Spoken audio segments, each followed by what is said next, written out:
ভাই এটা চট্টগ্রাম বাঁশখালী, অন্য কোনো জেলা বা থানা না। এখানে আসলে ভরপুর ভালোবাসা পাবেন, অপমান না।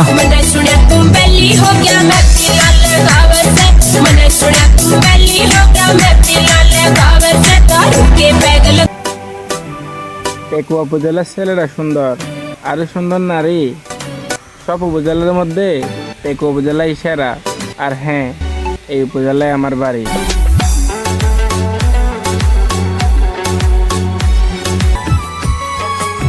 মন দিল বালা নাই, মাথাত নলইও সাপ। মন বালা করতে মন চাইলে চলে আইও চট্টগ্রাম বোট ক্লাব। আরে ফুইসাই ফুইসাই বাইল দিতে মোর মিড়া হতা হো, হোলি ফুলতে দাগ লাগাইলা। আমাদেরকে সৌন্দর্যের লোভ দেখিয়ে লাভ নাই। জ্বলি না দেখে অন্য কোনো দেশের নেচার। জায়গা আমাদেরও আছে। দিস ইজ কক্সেস বাজার। दुनिया की सोचू की साढ़े बारे गल बिलो